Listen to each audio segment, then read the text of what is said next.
देवादिदेव भगवान महादेव शिव और जगत जननी मां जगदम्बा के चरणों में नमन करते हुए शिव शक्ति धाम डासना से मैं महामंडलेश्वर यति नरसिंहानंद गिरी तौकीर रजा, दो कौड़ी का भी नहीं कह सकता तौकीर रजा तुझे, क्योंकि तेरे जैसे कमीने और गद्दार लोग जिन्हें ना अपने बाप दादों की इज्जत का कुछ ख्याल है ना उनकी बातों का कुछ ख्याल है। हमारा भारतवर्ष धर्म के आधार पर बटा था। हम लोगों हमारे बाप दादों ने तुम्हारे बाप दादाओं पर तरस खाकर तुम्हें यहां रहने दिया। असल में वो तुम लोगों को समझे ही नहीं थे। उन्होंने तो ये समझा कि भाई तुम लोग सब 2-3 पीढ़ी पहले सब हिंदू ही थे, एक तरह से अपना ही परिवार हो। तो हमारे बाप दादाओं ने तुम जैसे लोगों को, तुम जैसे गंदी के नाली के कीड़ों को समझा नहीं। आज तू ये कह रहा है कि तेरे नौजवान सड़कों पर आ जाएंगे तो हमारी रूह कांप जाएंगी। अरे मौलाना, पूरी दुनिया ने इस्लाम के सच को देख लिया है। 90 लाख यहूदियों का एक बाल नहीं उखाड़ पा रहे हो तुम सारे मिलकर, 200 करोड़ मिलकर। हम तो अभी 100 करोड़ से ज्यादा हैं। और हमने यहां महमूद गजनबी को देखा है, हमने मोहम्मद बिन कासिम को देखा है, हमने मोहम्मद गौरी को देखा है, हमने औरंगजेब को देखा है, तैमूर लंगड़े को देखा है।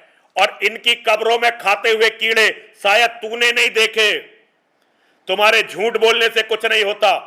भीख मांगकर खाने वाले लुटेरो, पहले भीख मांगते हो फिर लूटते हो। पहले दया मांगते हो, रहम मांगते हो, फिर लूटते हो। तू धमकी दे रहा है हमें? तेरी औकात हमें धमकी देने की नहीं है। ये तो गलती हमारे सारे नपुंसक नेताओं की है और हमारे कायर धर्मगुरुओं की है, जो तेरे जैसे गंदी के नाले के कीड़े के इस बकवास को सुनते रहते हैं। तौकीर रजा, उस दिन से डर जिस दिन मेरा कोई शिष्य हिंदुओं की कमान को संभालेगा। तौकीर रजा, उस दिन से डर जिस दिन मेरे शिष्य हिंदुस्तान के, भारतवर्ष के हिंदुओं के सबसे बड़े धर्मगुरु होंगे। उस दिन से डर। तुम्हें कब्र नसीब नहीं होगी तेरे जैसों कुत्तों को। कुत्ते भी नहीं हो तुम तो, क्योंकि कुत्ता तो वफादार होता है। तुम कभी ना किसी के वफादार रहे, ना अपनी कौम के वफादार रहे, ना उनके वफादार रहे जिन्होंने तुमको दया करके तुम्हें जिंदा रहने का इस देश में मौका दिया। तुमने हमारे साथ इतने अत्याचार किए, लेकिन हमने धर्म के आधार पर भेद नहीं किया, तुम्हें यहां रहने का मौका दिया। आज तुम उस एहसान का बदला इस तरह ले रहे हो। और वक्फ बोर्ड, काहे का वक्फ बोर्ड? तुमने पाकिस्तान बांट तो लिया, जाके पाकिस्तान में वक्फ बोर्ड की जमीन मांग। यहां तेरे बाप दादा कहीं से जमीन लेकर नहीं आए थे।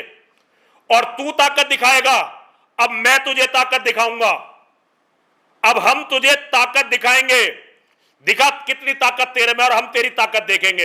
हर हर महादेव, हर हर महादेव, हर हर महादेव।